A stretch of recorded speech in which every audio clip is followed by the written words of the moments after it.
Merci beaucoup. Yes, I'm Begona Lasagabaster. I'm the country representative, UN Women country representative for Tunisia and Libya.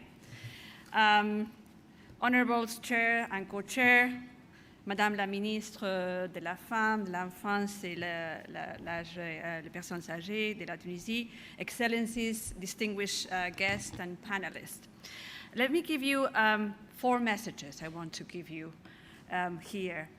First of all, violence against women and girls is a global pandemic. We can define it the way you want, but it happens everywhere, every country. It doesn't matter the region, the development, the level, the population, in every institution, including the UN, unfortunately. Happens everywhere. I can give you a lot of figures. 35% of women worldwide have experienced either physical or sexual intimate partner violence or sexual violence by a known partner. In some cases, in some countries, up to 70%.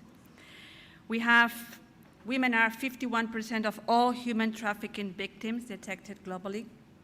From them, girls and women account for 72%, being girls 3 from 4 child trafficking victims. 650 million girls have been married under the age of 18 years old. 200 million women and girls alive have undergone female genital mutilation. 15 million adolescent girls worldwide have experienced forced sex at some point in their lives. Not talking about violence against women in politics, that is a global problem, and happily Tunisia have included this issue in Article 17 of the law. And we are in this electoral period, we are helping UN Women, the electoral management body, to put in place systems to really monitor what is happening there. So there are very, very many forms of violence that women and girls are suffering in the whole world. Again, including every single institution in the world. So this is a pandemic, this is a global problem. So we need to understand why and what we have to do. The second message I want to give you is violence against women is not an isolated thing. It doesn't happen suddenly. And every single form of violence has a relation with other forms of violence. So if a girl or a young woman is married when she's a child, probably she will be victim of domestic violence. And if we see a domestic or forced or harassment in the workplace, probably we will have another form of violence somewhere. So violence and the different phenomena are completely linked.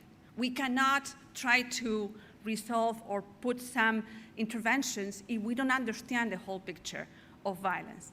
When we talk about sexual violence in conflict, it doesn't happen immediately. It's a conflict, violence is there. Violence was there. It's a continuum of violence in many different ways and forms. So when we talk about violence, the first thing we have to understand that this is a continuum, and every single form of violence is related. And the second thing that we have to look at the continuum of violence is about violence is deeply rooted in the gender inequality.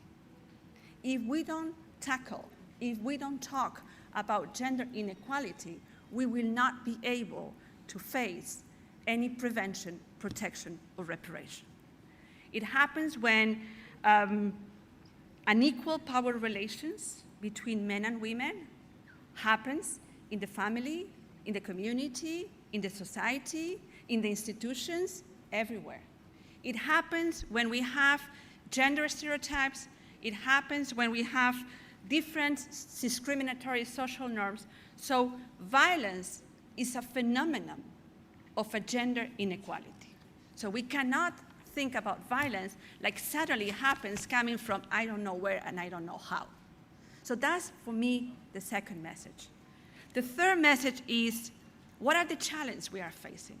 First of all, lack of political will? Yes. Secondly, lack of evidence? Yes. Thirdly, lack of regulation of this problem? Yes, but we are going better.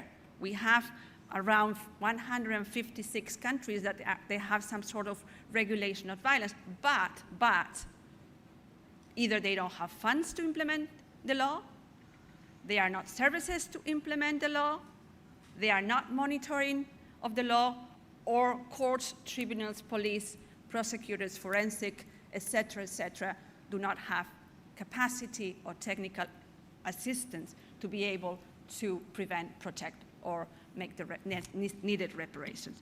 So that's what are the key challenges. We are advancing, but these are key challenges.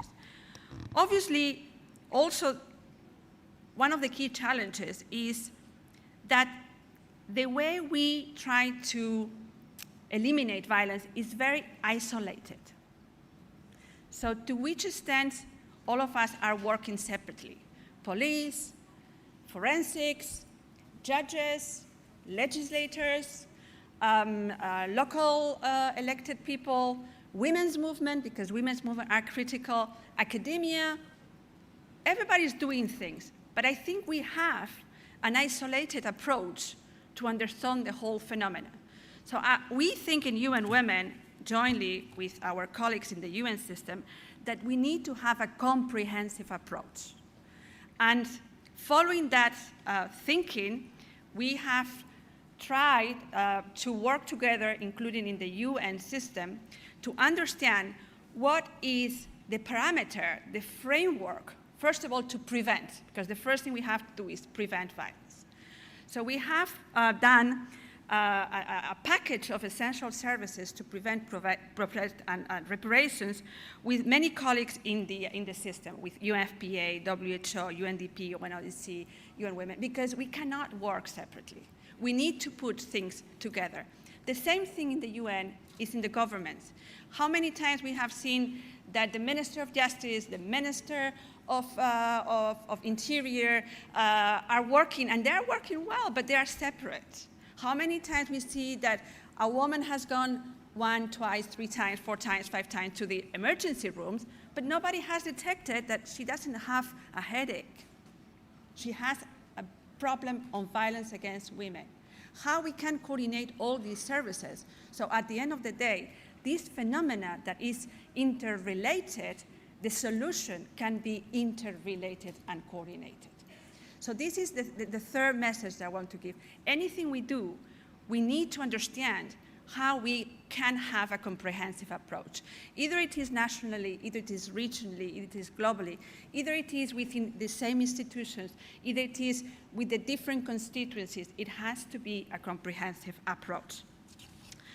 In that sense, we are very happy that the Sustainable Development Goals included, because that was one of the things we kept saying, that the MDGs did not include it. But the SDGs have included violence against women and girls.